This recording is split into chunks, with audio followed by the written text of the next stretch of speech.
brought home the cup. He defended the goal. He went for the goal. He came back with the goal because he was bold. Stephen Keshi,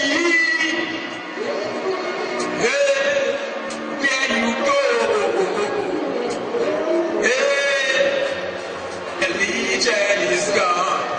A legend is gone. A legend is gone. A legend.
Thank you very much. The brass band will give us the national anthem right now.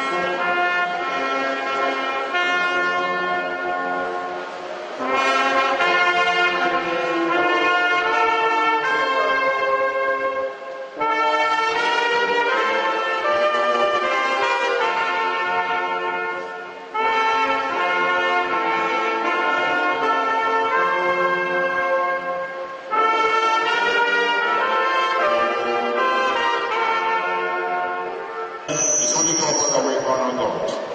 Shall we rise for the opening prayers?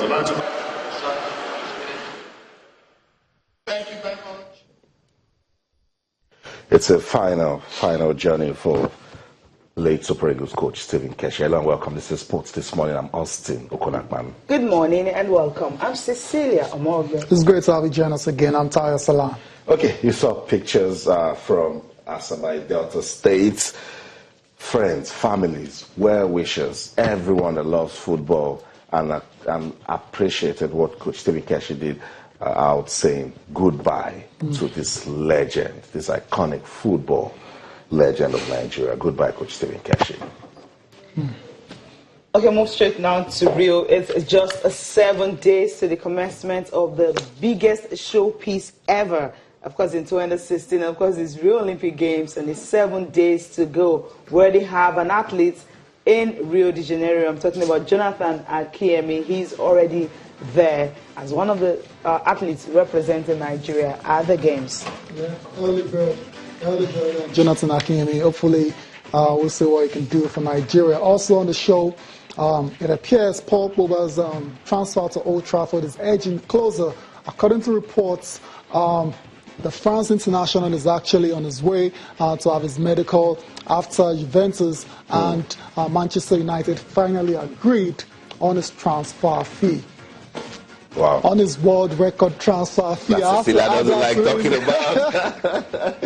I have to add that to it. I mean, it looks like it's going to happen. It looks like it's getting really close. I mean, what was the sticking point seems to have been resolved now. Right. That is the agents' fees, and as Mino Raola was asking for a lot of money, and they've actually had to settle between United and Juventus on that particular one. So it looks like Pogba will be returning to Old Trafford after 4 years. Okay, with the record fee, that's all for Pogba, right? To wait for him to, dot finish. Yeah, of course. Until the ink, dries on the paper, until it signs on the dotted line, it's not a foregone conclusion. Okay. So right now we'll wait till then we'll come back and talk about it. Okay, we'll wait. Rio Olympics, fireworks test is already on the way. I mean, it shows that the city is really ready to host everyone that is coming for that event. So, and then the testing was done in Rio. So, you see, everybody is ensuring that we don't have any form of what really happened? Was it in Sochi that one of the rings It feels the light. Yeah. Feels the lights up, yeah. You know, yeah, it was in Sochi. I can't trust in Sochi. These guys are saying, look, we need to make sure everything is fine. They understand that the world right now have the attention. I'm not sure it was Sochi, but I remember, a major event recently, but anyways, for me, Austin, I mean, the opening ceremony is one of the most exciting, for, I guess I'm speaking for a lot of people as well, too, for a lot of sports fans. I mean, it is very exciting. A lot of people look forward to it because it officially signals the start of the competition. I can't wait for it. I love fireworks anyways. That's right. So the rehearsals were done in a trial run for the Olympic opening ceremony in a little over a week's time. It is right here. The details of the August ceremony are still very much under wraps, but people are saying that with what they've seen, we're ready for this. It's going to be amazing. That's what everyone is saying. They have to be. I mean, when you have that kind of that spirit of celebration, spirit of competition, and everyone actually coming out to see, okay, that's what we're going to witness on August 5th. It's really, really massive, and you can see some security guys there also, despite the fact that it's just a test, for the games. But you still have the presence of security men. Of course, because someone might just want to test crime. And then they give you the test, they arrest you with some tests. So. I mean, So it appears Brazil are ready. They're ready for the opening ceremony. And Austin, you've been to the stadium before. Yeah. The Maracana Stadium, iconic. Yeah. I mean, it adds a bit of spice to the whole ceremony. And for the Olympics, I'm sure they must have put some more, Of course they are. It's the same stadium, yes, of so course. they're getting ready. We like it. I mean, they're testing for the fireworks for the opening ceremony. Already. So on that day, you don't say, oh, it's not coming on. We'll try to put on the lights. It will come on. It will come on. Okay, so that's a good one. Thomas back. Yeah. Was that the Boulevard?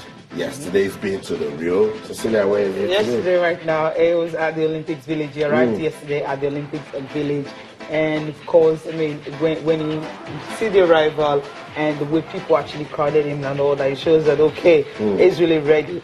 But athletes who actually arrived earlier were talking about the fact that complaining of dirty accommodation, rooms were not finished and all. But Thomas Bach says it's something positive that is going to come in. So he believes that he can be able to, the organizers can turn most of the things around. So if he's there, I mean, it simply means that something positive is going to come out, and they're going to finish everything on time before all other athletes can arrive at the village. Yeah.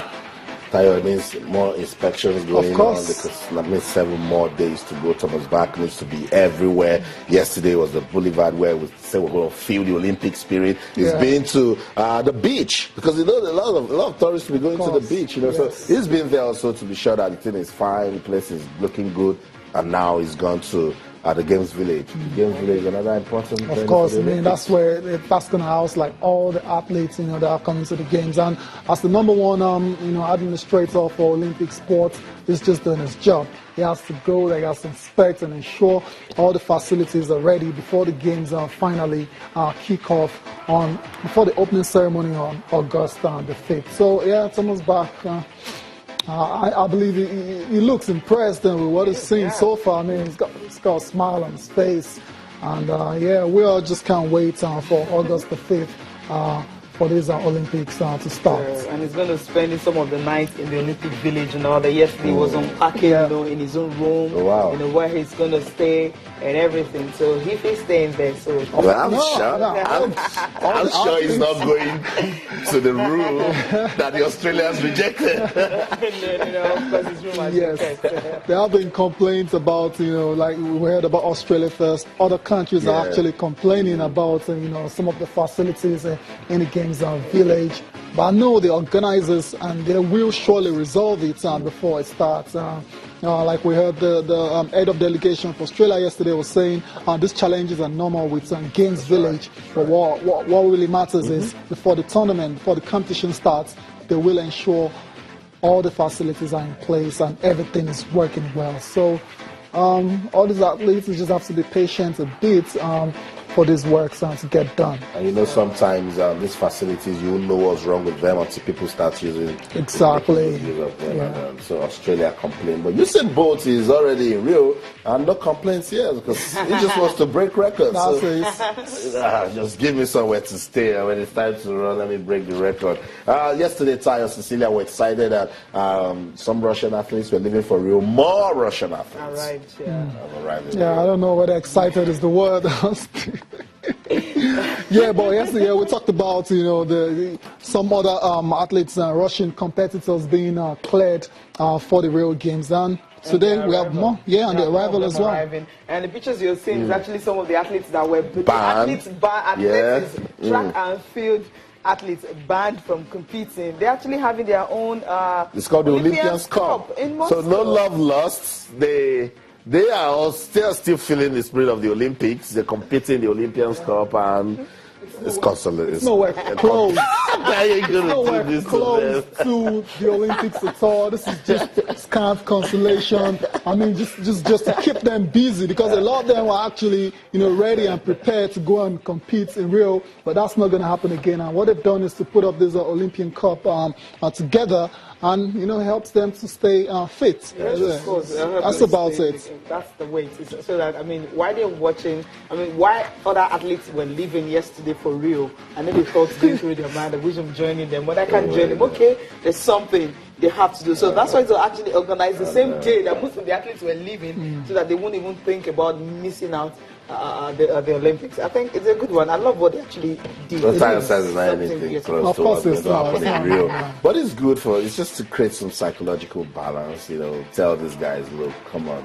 You're not going to Rio, but right here in Moscow, we want you to feel the Olympic spirit, This is the Olympians Cup, win if you can, and then just forget about what's going on in Rio. It's going to be very difficult for these athletes when the games actually start. We're still talking about it. Yeah, but I'm sure they want us to talk about them, competing in Rio, not competing at the Olympics Cup in Moscow. Yeah, it's a shame because a lot of them actually prepared for 4 years, but this doping scandal has really affected a lot of them, and it's unfortunate. It's really unfortunate for them, but that's reality. It's reality. Particularly for those guys that might be clean. Yeah, you never know. You never can say for sure. It's really a shame, when you have it. When I listened to Vladimir Putin when he was addressing the athletes before they started moving down to Europe, it says, look, we understand what it is all about, but it's politics, it's not legal, it's everything and all that. But I think after he has said those things, I think they'll have to look inward, and see what they've done wrong, check. And yesterday, the head of the doping unit is already saying that, look, there was no state, he denying that there was any state-sponsored program, but he's saying that they've started working on modalities to actually ensure that, according to the report, the hundreds and thousands, the hundreds of doping, hundreds of positive doping tests that were concealed, prior to 2014 Sochi Games, then they'll see how they can actually turn things around and upgrade, their doping system and all that. Upgrading the doping system, not the system of doping, but to combat that. I think that's really something that is good, so that next time when we hear Russia, we know that, hey, the athletes that are coming in are actually really clean. Interesting, And but did you see the passion that javelin thrower actually showed? The competitors, okay? So whatever opportunity they get to strut their stuff, they have to bring their A game, they have to, show what they can do, and that's what we're seeing on the screen right now. I just want to say, for the track and field athletes, the evidence is very damning. That's why the IAAF had to just put a blanket ban on all of them. Okay, we're not banned from talking about the 2060 Rio Olympics, but you know what, we'll go on a quick break. Take a breather. When we come back, we'll talk more sports. Don't go anywhere. Stay.